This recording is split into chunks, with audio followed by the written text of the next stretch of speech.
El Fondo Monetario Internacional fue diseñado en 1944 a fin de garantizar la estabilidad del sistema monetario internacional después de la Segunda Guerra Mundial.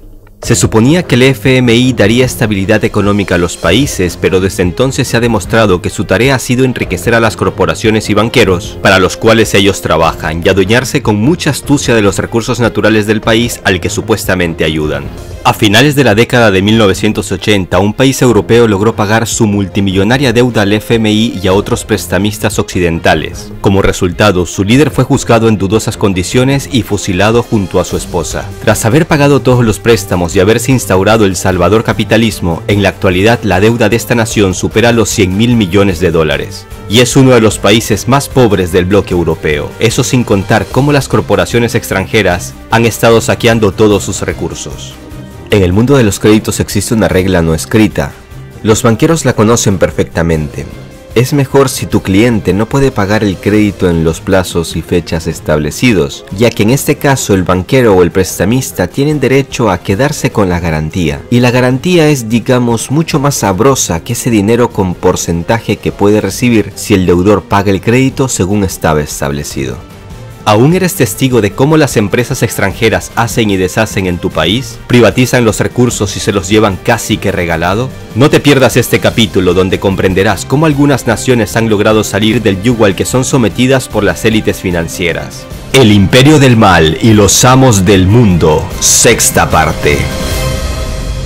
¿Hay gobiernos buenos y gobiernos malos? Todo depende de quién te lo diga. Por ejemplo, la crisis de México de 1982 derivó en un jugoso préstamo al FMI y desde entonces, en este país, se han estado privatizando decenas de empresas en áreas exclusivas y prioritarias del Estado. No más privatizaciones, esta política irá al basurero de la historia, decía López Obrador en su campaña presidencial. Y es que el viejo modelo de privatización, ese que pasa por las transferencias de las riquezas al extranjero y el desmantelamiento de la economía nacional, sigue muy en pie en países como México. Pero también salta a la vista otra pregunta: ¿hay dictaduras buenas y dictaduras malas? Otra vez, todo depende de quien te lo diga. Por ejemplo, la dictadura de Pinochet en Chile dejó más de 40.000 muertos confirmados, y se sabe a ciencia cierta de todo el asesoramiento que recibió la dictadura por parte de Estados Unidos. Pero hoy te voy a contar el caso de un dictador que se opuso a la banca y a la privatización de una de las mayores minas de oro y terminó fusilado. Esto y más te lo cuento ahora mismo, pero antes suscríbete al canal para que veas los capítulos anteriores y no te pierdas los que están por venir.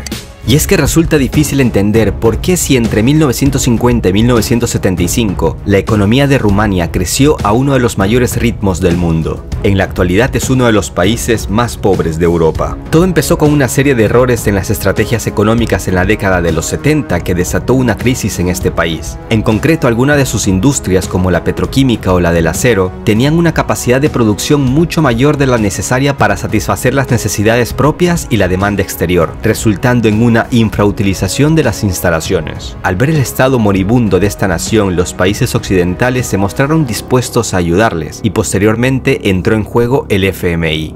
A mediados de los años 80, la deuda de Rumania a organizaciones financieras occidentales alcanzaba los 22.000 millones de dólares, y al entender que cada vez se metían en una situación más complicada, el líder de Rumania, Nicolae Ceausescu, llamémosle dictador si se quiere, entendió que necesitaba tomar medidas. Entre tantos problemas se sumaba el hecho de que su gran amigo, la Unión Soviética, a cargo de Gorbachev, había empezado una reforma económica conocida comúnmente como perestroika. Rumania estaba en una encrucijada. Y fue así como el líder rumano decidió pagar todas sus deudas lo más rápido posible y a cualquier precio. Y el precio que pagaron los rumanos fue una época de austeridad extrema. Debido a que la producción agrícola e industrial del país se exportaba en su gran mayoría, el resultado fue la escasez de comida, energía y medicamentos, que provocó que la vida diaria de muchos rumanos fuera una lucha por la supervivencia. En todo el país se llevó a cabo un sistema alimentario de tarjetas. La norma por mes era 5 huevos, 2 libras de azúcar, media libra de mantequilla. El pan y las patatas también fueron reducidos en la dieta, las cuales también se exportaban. Empezó también una lucha contra la economía de la electricidad. La norma de temperatura en una oficina fue determinada en 14 grados centígrados. Agua caliente daban solo una vez a la semana. Y a los que tenían coches se les daban no más que 30 litros de gasolina al mes. Pero estas medidas de austeridad extrema dieron sus frutos en un corto periodo, ya que el país empezó a pagar su deuda externa a una velocidad inesperada, y a Occidente esto no le gustó. Fue entonces como Estados Unidos empezó a cambiarle las reglas del juego en el comercio exterior. Y aunque desde el FMI decían que Rumania era un montón de basura, lo cierto es que en estos años este país era para ellos una máquina de ganar dinero. En mayo de 1989 Rumania pudo pagar por completo los 22.000 millones de dólares que tenían como deuda. En teoría los prestamistas debían estar contentos, pero no. En el mundo de los créditos existe una regla no escrita. Los banqueros la conocen perfectamente. Es mejor si tu cliente no puede pagar el crédito en los plazos y fechas establecidos, ya que en este caso el banquero o el prestamista tienen derecho a quedarse con la garantía, y la garantía es, digamos, mucho más sabrosa que ese dinero con porcentaje que puede recibir si el deudor paga el crédito según estaba establecido. Y la principal y jugosa garantía rumana para sus prestamistas occidentales era Rasía Montana, un maravilloso lugar que es considerado el mayor depósito de oro en Europa. Las élites financieras veían cómo la gallina de los huevos de oro se les fumaba al ver cómo Rumania terminaba de pagar hasta su último centavo de deuda. Había que tomar medidas, de inmediato. No te vayas, que ahora viene el desenlace de esta triste historia. Todos los detalles de la muerte de uno de los últimos dictadores de Europa todavía permanecen en secreto. La revolución rumana se inició en diciembre de 1989 con una serie de conflictos y enfrentamientos que en tan pocos días llevaron a Ceausescu a refugiarse a las afueras de la capital junto a su esposa. Pero en el coche en el que iban de repente se acabó la gasolina y en ese momento fue detenido. Posteriormente hubo un juicio en dudosas condiciones que apenas duró 3 horas. Y aunque las acusaciones no eran tan convincentes, se le condenó a muerte junto a su esposa. Fueron fusilados durante una fría Navidad el 25 de diciembre de 1989. Solo te dejo un dato, fue acusado de un genocidio de 60.000 personas, pero lo cierto es que esta cifra se había exagerado hasta 600 veces por motivos propagandísticos. La gran diferencia entre 100 muertos y 60.000 es evidente. Pinochet, por ejemplo, con 40.000 muertes comprobadas, disfrutó a sus anchas y murió bajo arresto domiciliario y con más de 300 cargos penales pendientes. Para mí es evidente la causa del asesinato de Ceausescu. No tenía nada que ver con algún tipo de ideología o por su política. Se trató de una sentencia de muerte por su iniciativa de salirse del camino de esta bancocracia mundial. En la actualidad, Rumania es uno de los países más pobres de Europa y su deuda supera los 100.000 millones de dólares. El capitalismo ha triunfado en este país y los corruptos que llegan al poder han llenado sus bolsillos hasta la saciedad. Se puede afirmar que Rumania se ha quedado por mucho tiempo, si es que no es para siempre, en una deuda que la mantendrá sumida en la pobreza y en problemas financieros. Pero, ¿en serio no hay manera de plantarle cara al sistema financiero mundial? Parece que sí lo hay, y un gran ejemplo es un pequeño país vecino de Rumania, Hungría. Te cuento en pocas palabras lo que ha hecho este país para que te sirva de ejemplo. No te vayas, que como siempre lo más interesante queda para el final.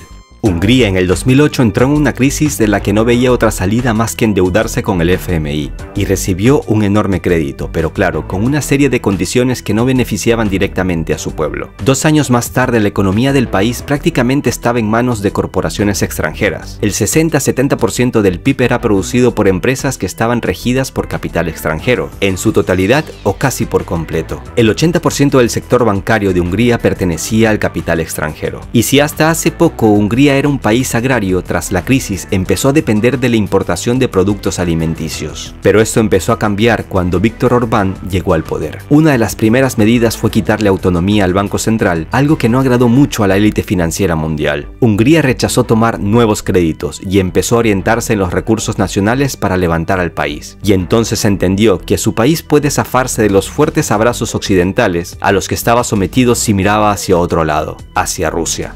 Desde que este hombre llegó al poder, ha exhibido su amistad con Putin mientras recibe críticas desde el seno de la Unión Europea. Pero las críticas es lo que menos importa si sabes que vas por el buen camino. En 2013, Hungría hace lo inesperado. Cierra la oficina del FMI en Budapest. Teniendo en cuenta que el acuerdo financiero con el FMI está a punto de ser completado, hemos llegado a la conclusión de que no es necesario mantener la oficina de representación residente del fondo en Budapest, señalaba el director del Banco Central de Hungría.